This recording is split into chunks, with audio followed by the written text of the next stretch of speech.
दोस्तों, अक्सर युवा सोचता है कि बिना कुछ किए ही उसे वह सब कुछ मिल जाए जो वह चाहता है। इस पर लगातार बहस हो रही है कि भाग्य बड़ा है या कर्म। क्या कुंडली देखकर हम अपना कर्म करें? क्या ग्रह की दशा देखकर यह फैसला ले कि हमें कौन सा कदम कब उठाना है? अनंत काल से इस विषय पर बहस चली आ रही है कि कर्म महत्वपूर्ण है या भाग्य। जीवन में अगर आपको कुछ पाना है तो मेहनत तो करनी ही पड़ेगी। मंजिलें उन्हीं को मिलती है जो उसकी ओर कदम बढ़ाते हैं।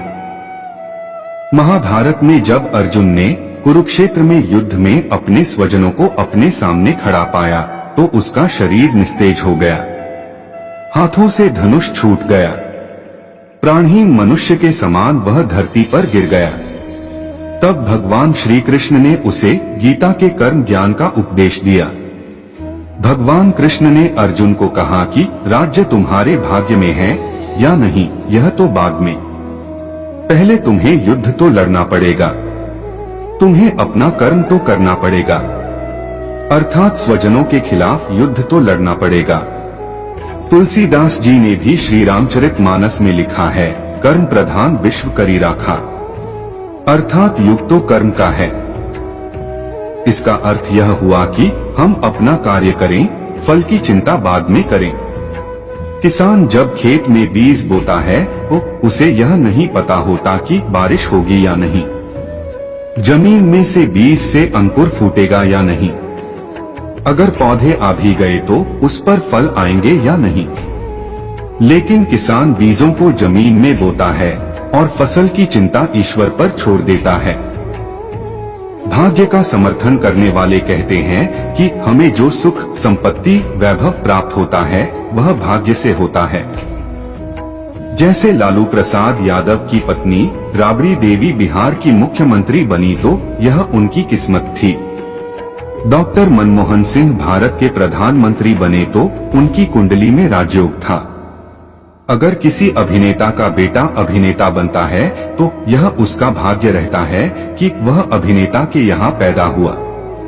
जब चार लोग एक समान बुद्धि और ज्ञान रखने वाले एक ही समान कार्य को करें और उनमें से सिर्फ दो को ही सफलता मिले तो हम इसे क्या कहेंगे? दो लोगों के साथ भाग्य साथ नहीं था। ऐसा एक उदाहरण हम यह दे सकते हैं, दो व्यक्ति एक साथ लॉटरी का टिकट खरीदते हैं पर लगती लॉटरी एक ही व्यक्ति की है। जब दोनों ने लॉटरी खरीदने का कर्म एक साथ किया तो फल अलग अलग क्यों? अंत में यही कहा जा सकता है कि भाग्य भी उन लोगों का साथ देता है जो कर्म करते हैं। किसी खुरदरे पत्थर को चिकना बनाने के लिए हमें उसे रोज घिसना पड़ेगा। ऐसा ही जिंदगी में समझें, हम जिस भी क्षेत्र में हो, स्तर पर हो, हम अपना कर्म करते रहें बिना फल की चिंता किए। जैसे परीक्षा देने वाले विद्यार्थी परीक्षा देने के बाद उसके परिणाम का इंतजार करते हैं। यह अंतहीन बहस है कि भाग्य बड़ा है या कर्म। इसके बारे में सबके पास अपने अपने तर्क हैं, लेकिन हर हाल में हमें सकारात्मक सोच के साथ जीवन में कुछ उल्लेखनीय करने के लिए प्रेरणा लेनी चाहिए। दोस्तों, आप कर्म और भाग्य के बारे में क्या सोचते हैं? हमें कमेंट बॉक्स में जरूर बताएं। अगर आपको यह वीडियो पसंद आया हो तो वीडियो को लाइक जरूर करें और हमारे चैनल को सब्सक्राइब जरूर करें। धन्यवाद। सनातन धर्म की जय।